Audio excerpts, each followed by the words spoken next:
अस्सलाम वालेकुम। आज की वीडियो में हम बात करेंगे नॉर्वेजियन कोर्ट्स में असिस्टेंट जजेस के ऊपर।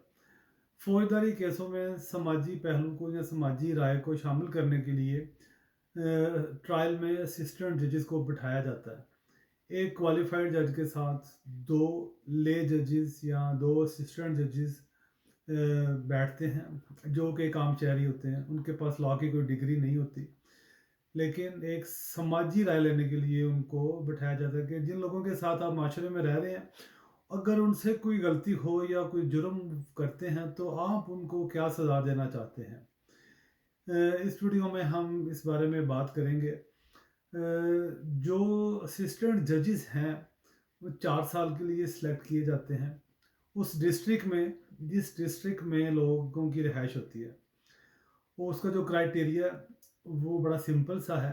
21 से 70 साल की एज के लोग अप्लाई कर सकते हैं और नॉर्वेजियन नेशनल हो या फिर नॉर्वे में उनको रहते हुए 3 साल हो चुके हों, उनके पास राइट टू वोट हो, नॉर्वेजियन लैंग्वेज उनको आती हो और इसके अलावा उनके पास उनका कोई क्रिमिनल रिकॉर्ड ना हो या कोई ऐसे केसेस उनके खिलाफ ना हो, फौजदारी केसेस, तो वो लोग अप्लाई कर सकते हैं।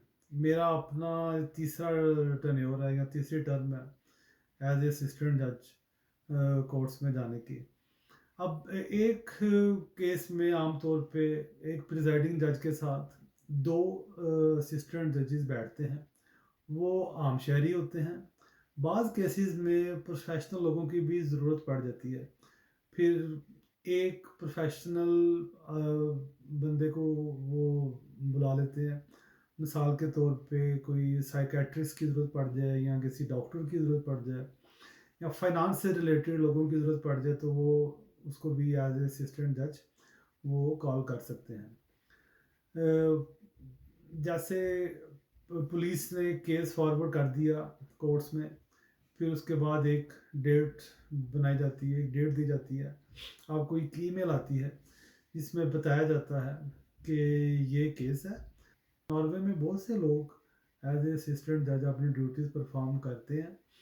ज़्यादातर जो पेंशनिस्ट लोग हैं वो भी इसमें अपना हिस्सा अदा करते हैं और इसमें कुछ केसेस एक दिन के लिए चलते हैं, कुछ लंबे केसेस होते हैं जो 5 दिन में भी चले जाते हैं या इससे भी ज़्यादा।